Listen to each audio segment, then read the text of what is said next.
Driving through western Kansas, one can see relics from generations of agriculture. These implements, innovative in their time, speak to the ever-evolving history of the High Plains leading industry.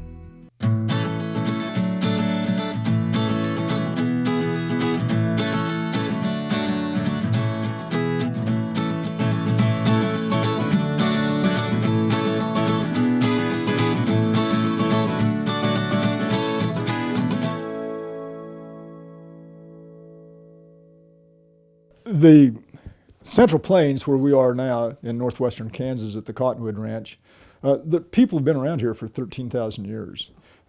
First they were hunters and gatherers and primarily hunting big game, and then they transposed in probably about 600 to 800 AD of not only hunting and gathering wild nuts and berries, but also horticulture came in. The way the archaeologists and anthropologists and some historians say that agriculture is dealing with the plow.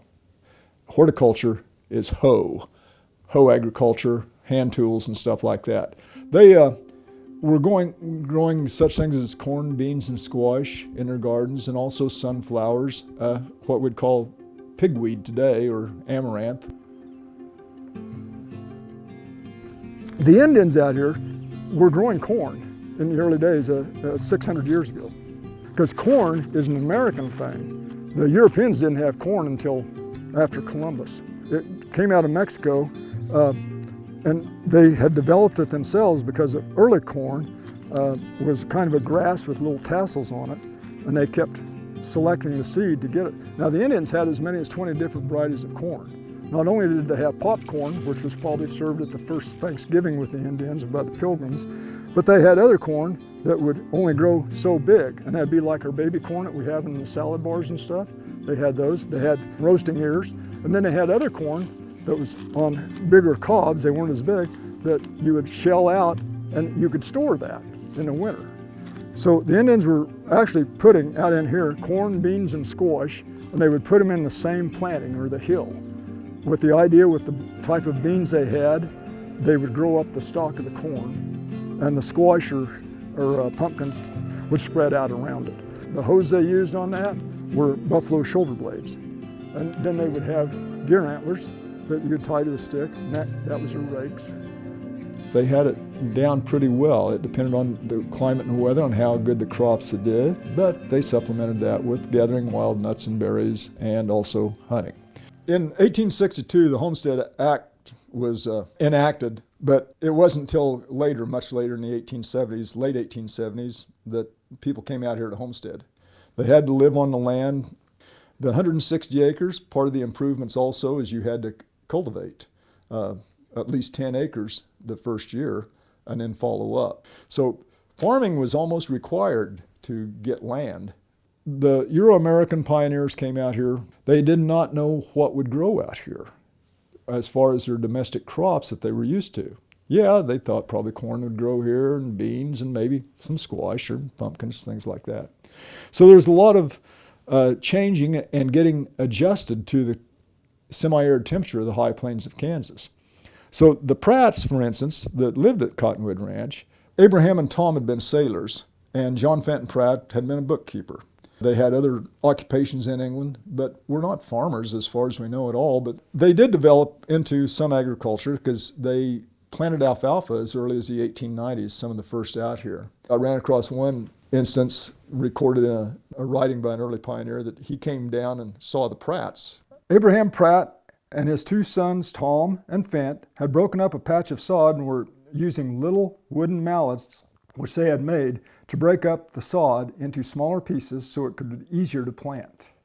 They were breaking up the clods because when you plow, there are big clods coming up. They were breaking up the clods with wooden mallets because they didn't have the agricultural equipment to go through and pulverize that soil the way they wanted to, so they were doing it by hand. So it was very labor intensive, but they grew pretty good crops. The soil was very rich when it started. You're talking about 10,000 years or more of prairie, of grass growing, and the residue from that, whether it burned or not, was going back into the soil.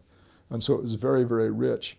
And that promoted a lot of agriculture in Kansas because the soil was so rich. Those first crops were booming crops. They were absolutely incredible.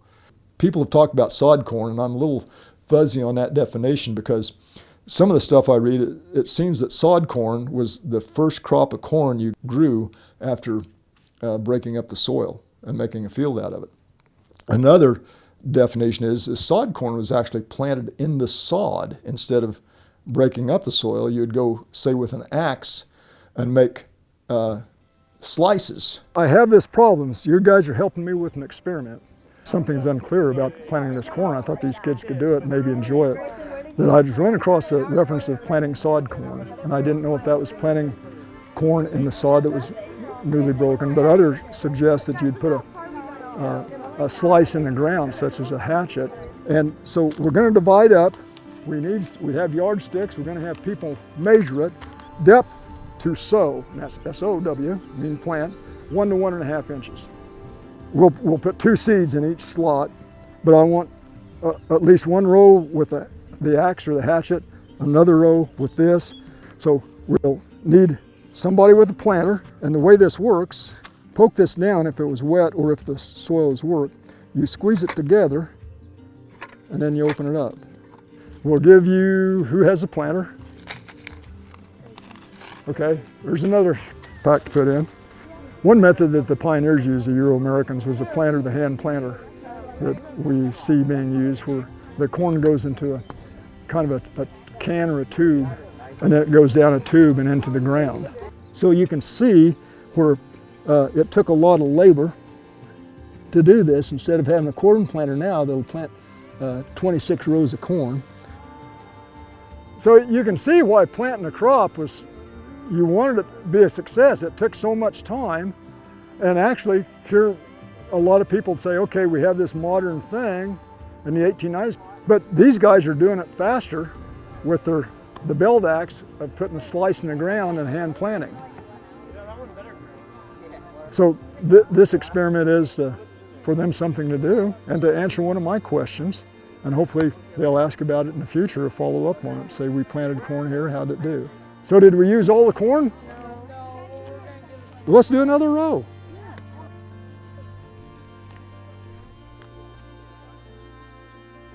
The Homestead Act, where it required cultivation of a certain amount of land, people didn't know what would grow in western Kansas, so there was a lot of speculation. Knew corn would, and they thought wheat probably would.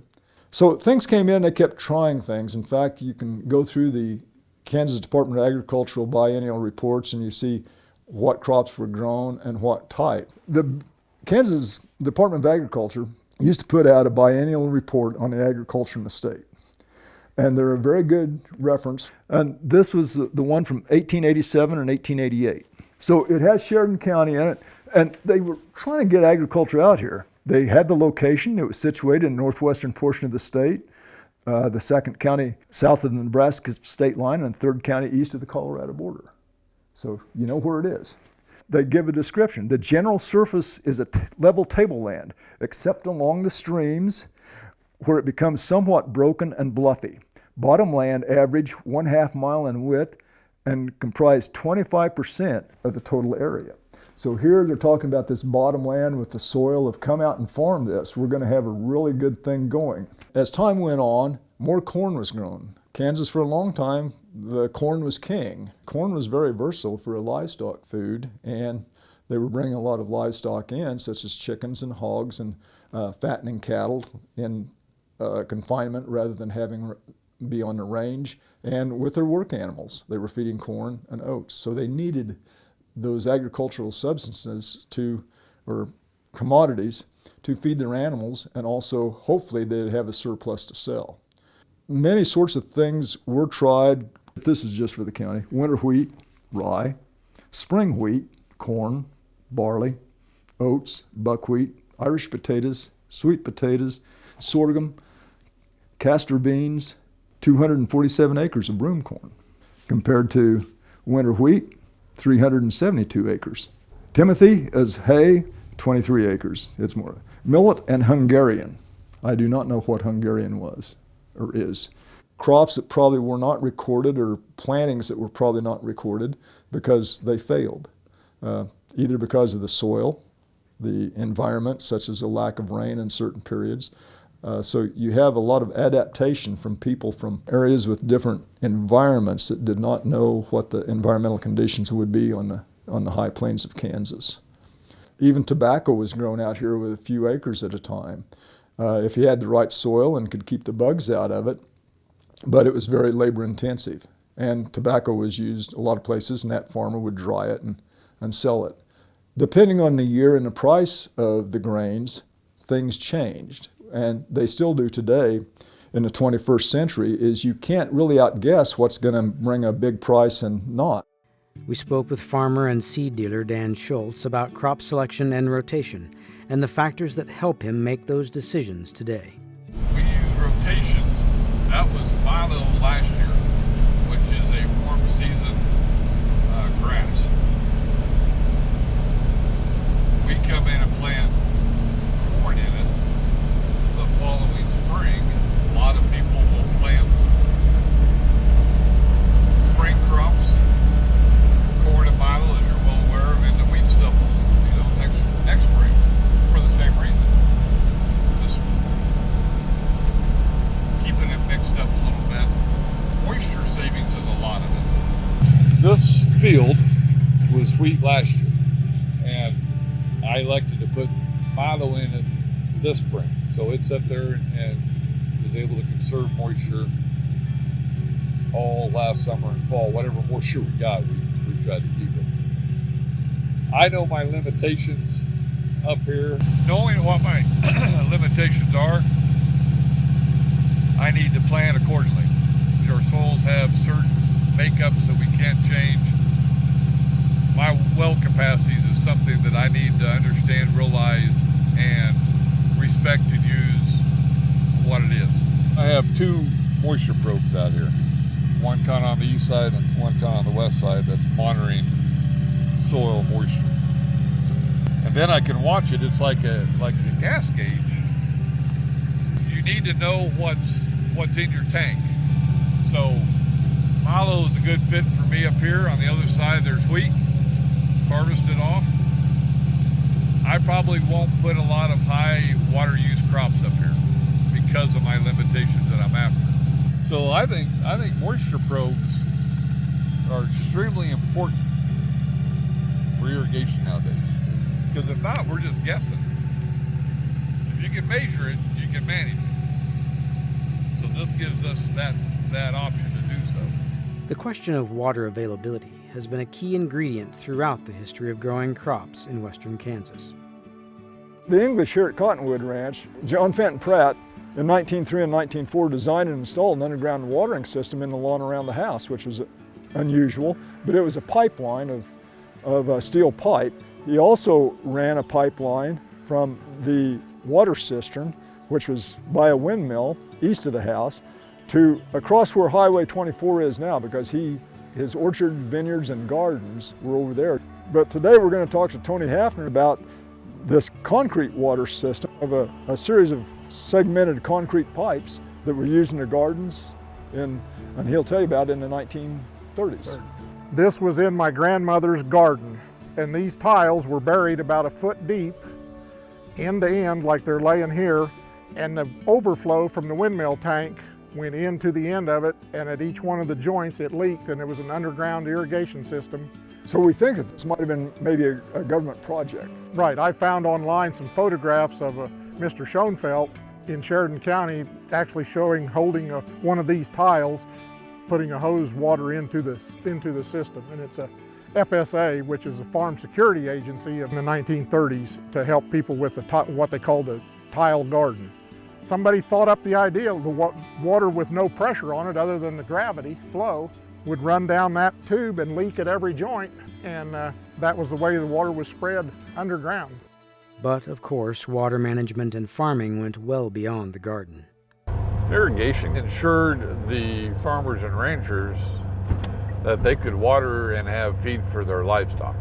And then we found out that, gosh, we could do all these other things and grow all these other things that use this resource and technology. In my younger years out here, people started to irrigate, and they had big wells and they had pipes running down furrows, or maybe not. Yep. And so they were running water down the furrows. Yep. And Then they had what they called the tailwater pit, where all this water that ran off the field was going into a pit. Correct. The modern irrigation has kind of changed that. So what have they done to change that? What sort of technology have they used to? So since then, modern center pivots have came in. Well, when it first came in, a lot of times your nozzles were either at your pipe top of your sprinkler or at what they call your span rods. Well, if you're at your top pipe, you're probably 12 or 13 feet above the ground level. But as we both know, in the high plains, we've got wind, it's hot, it's low humidity. That lends itself to a lot of evaporation. So since then, the technologies have gone to what we call drop hoses. Put a little black rubber hose, it's 3/4 inch hose, and it hangs from the pipe all the way down, and the nozzle is now down in the canopy of the crop. Technology has made great advances on efficiencies, on how we use the water, the amount of energy that is needed to pump that water. 40 years ago, you couldn't do this. But from my house, I could bring up and check pivot pressure, if it's running, and if everything's good from an iPhone. So the technology is out there that we can hook these sprinklers up with telecommunications to monitor their performance, start and stop them, change speeds. So first thing in the morning when I get up, I check apps to make sure all the pivots are running, make sure they're running the way they're supposed to. The last thing I do at night. And periodically, you look at them through the day. But it saves a lot of wear and tear on vehicles, burn gas, and my time. Advancements in mechanization and technology impacted agriculture from the beginning. The early agriculture with the plow was kind of limited. It was the most fertile soil and mostly in the bottomlands that didn't erode too much. When you were doing horse farming, it's been stated that 30% of your crop production went to feed the animals, whether you were feeding the draft horses, the work horses to do the work, or your own cattle, your chickens and everything, that there was less of a supply, so the prices were higher at that time.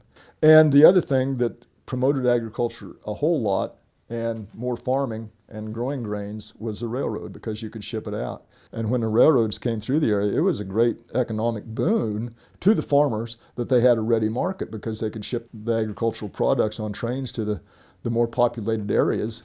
By the first decade of the 20th century, there were big steam tractors. They were big and slow, but they could pull a plow that had maybe 10 to 15 plowshares on it, where if you were farming with horses or mules or even oxen, maybe one plowshare or maybe at the most two. Big areas were open. Big crops were planted. So after World War II, a lot of the soldiers or veterans had came back, and they had seen the modern life. So people had been farming with horses and mules even in the early 1940s, decided a tractor was a lot better. Fuel was relatively cheap.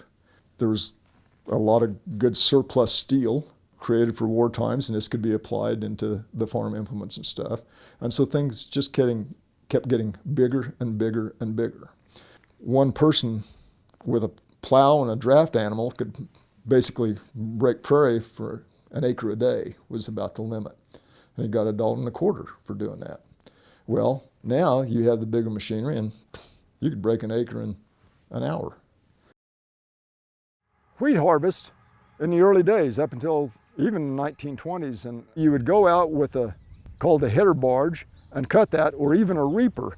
The reaper would come through and cut it with a big sickle, and then the reaper was also a combination of a binder that you would either have to hand tie bundles, or after a while you could use sisal twine that would tie those bundles, and those would kick them out on the side.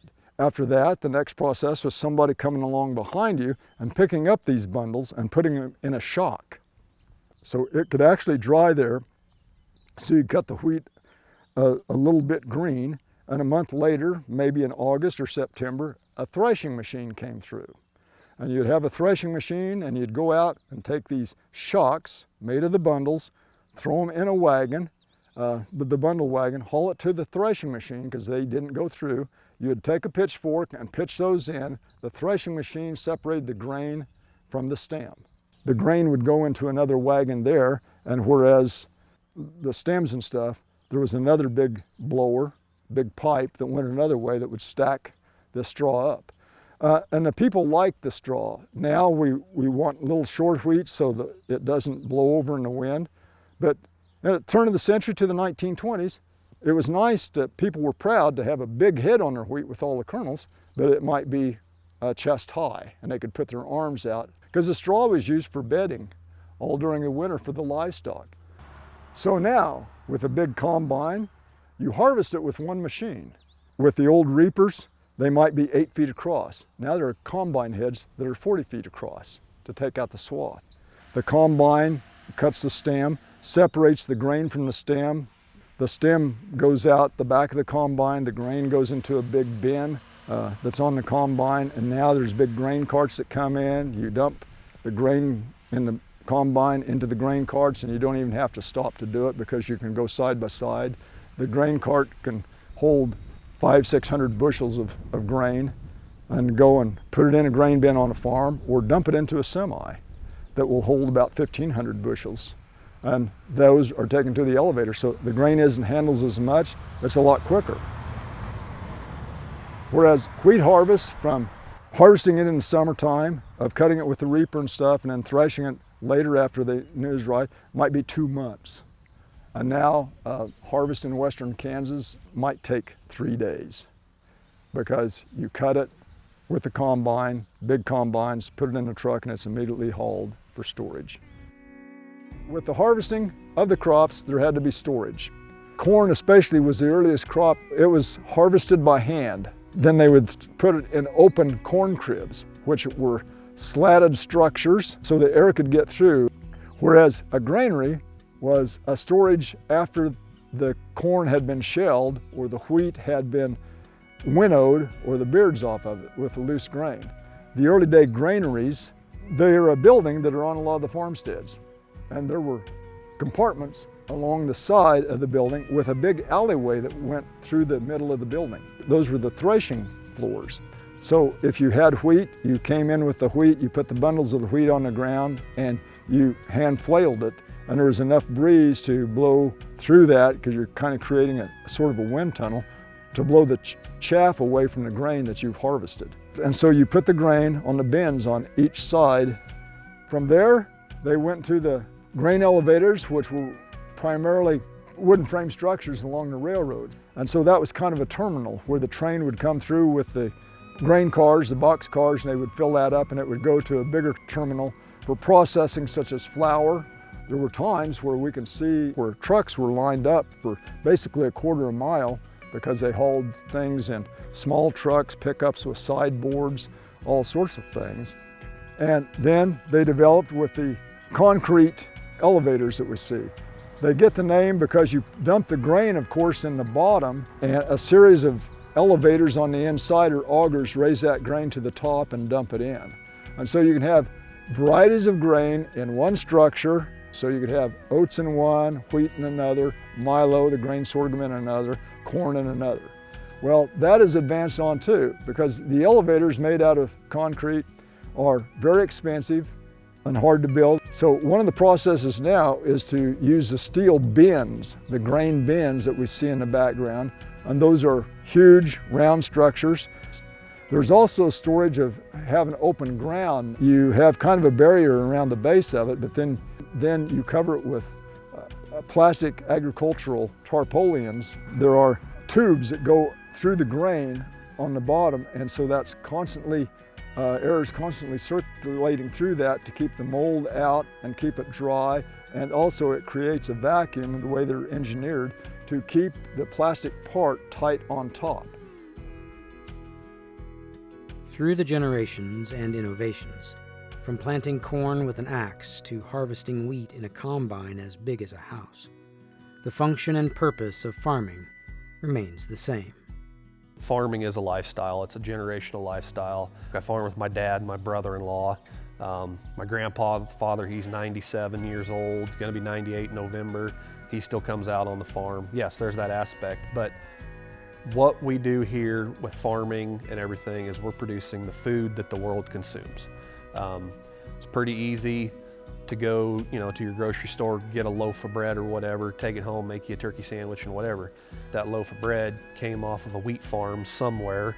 It went to a mill, got turned into flour, got made into bread.